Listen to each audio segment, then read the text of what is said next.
Hello friends, કેમ છો? બધા મજામાં છો?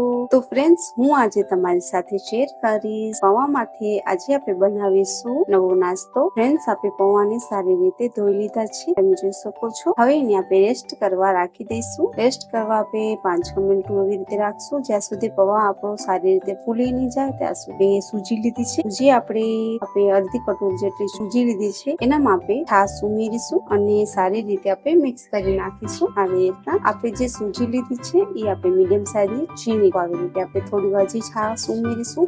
જો તમારી કને છાશ ના હોય તો તમે દહીં પણ ઉમેરી શકો છો. તો પૌવાને આપણે 5 મિનિટ આપણે રાખી દઈશું. 2 ને 5 મિનિટ થઈ જશે ત્યાર પછી આપણે નાસ્તો બનાવીશું. તો ફ્રેન્ડ્સ, 5 મિનિટ થઈ ગઈ છે. હવે આપણે પહેલે પૌવા કાઢી લઈશું. તો તમે જોઈ શકો છો આપણા પૌવા સારી રીતે ગળી ગયા છે. આવી રીતના હવે આપણે જે સૂજી લીધી છે એ 5 મિનિટ થઈ ગઈ છે એ પાપડીનામાં ઉમેરી નાખીશું. હવે એનામાં આપણે મસાલો ઉમેરીશું. મસાલામાં આપણે બીજું કાંઈ નથી ઉમેરવાનું. 1 ચમચી આપણે મીઠું લઈશું, ચમચી જેટલી આપણે ચીલી ફ્લેક્સ લઈશું અને આપણે સારી રીતે મિક્સ કરી નાખીશું. ફ્રેન્ડ્સ, આપણે સારી રીતે સૂજીને અને પૌવાને સારી રીતે મિક્સ કરી નાખ્યું છે અને આવી રીતે આપણે ગોળ ગોળ કરી લઈશું બધાને. આ નાસ્તા માટે આપણે આવી રીતના ગોળ ગોળ મીડિયમ સાઈઝ આપણે બનાવીશું. તો તમે જોઈ શકો છો આપણે નાસ્તા માટે ગોળ ગોળ આવી રીતના કરી લીધા છે મીડિયમ સાઈઝના. તો તમને જે ગમે એવી તમે એને બનાવી શકો છો, ચોરસ કે ગોળ કે ત્રિકોણા. આવી રીતે તમે બનાવો તો બહુ ટેસ્ટી અને સ્વાદિષ્ટ પણ લાગશે. તો ફ્રેન્ડ્સ, હવે આપણે એને વાફી લઈશું. તો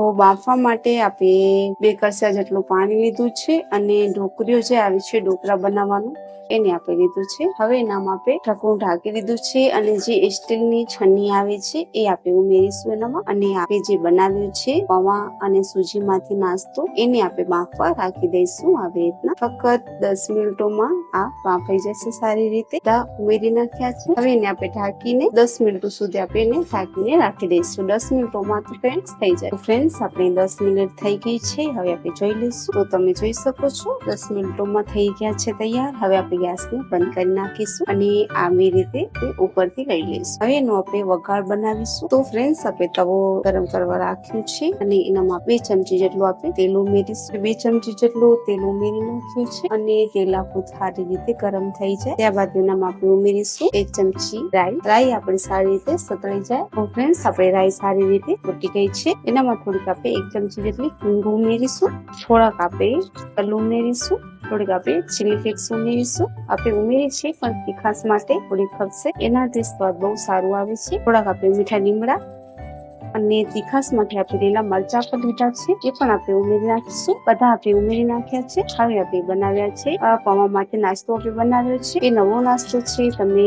આવી રીતે ટ્રાય કરો ફ્રેન્ડ્સ, એકવાર જરૂરથી ટ્રાય કરજો. પછી આવી રીતે આપણે મિક્સ કરીશું. તો તમે જોઈ શકો છો તેલમાં આપણે થોડી દેર પકાવીશું એને. તો ફ્રેન્ડ્સ, પૌવા અને સૂજીમાંથી આજે આપણે બનાવ્યું છે એ નવો નાસ્તો છે. બહુ ટેસ્ટી અને સ્વાદિષ્ટ સોસ ચટણી સાથે તમે ખાઈ શકો છો. જ્યારે તમને એમ થાય કે આજે મને અલગ કાંઈ ખાવાનું મન થયું છે તો આવી રીતે તમે જરૂરથી બનાવજો. આ નાસ્તો બહુ ટેસ્ટી અને સ્વાદિષ્ટ છે અને બહુ જ પોચું પોચું છે, તમે જોઈ શકો છો. તો એકવાર તમે જરૂરથી જરૂર ટ્રાય કરજો. એના માટે આપણે થોડા લીલા ધાણા છાંટી લઈશું. પછી આપણે ફરીથી મિક્સ કરીશું. તો આવી રીતના તમે જોઈ શકો છો. જો તમને એનામાં ખાંડ ઉમેરી હોય તો તમે ઉમેરી શકો છો. અને આપણે મીઠો તો સ્વાદમાં ઉમેર્યું જ છે, લેકિન તમને જો ઓછું લાગતું હોય તો તમે આ રીતના મસાલામાં પણ ઉમેરી શકો છો. તો ફ્રેન્ડ્સ, બિલકુલ તૈયાર છે. પૌવામાંથી આજે આપણે બનાવ્યું છે પૌવા સૂજીમાંથી નવો નાસ્તો. તો તમને જરૂરથી જરૂર પસંદ આવશે. સોસ કે ચટણી સાથે તમે ખાઈ શકો છો. તો આવી રીતના એકવાર જરૂરથી જરૂર ટ્રાય કરજો. આ રેસીપી તમને જરૂર પસંદ આવશે. જો તમને સારું અને સિમ્પલ લાગવું હોય તો તમે લાઈક અને સબસ્ક્રાઇબ કરજો. ત્યાં સુધી તમારું ધ્યાન રાખજો. ધન્યવાદ ફ્રેન્ડ.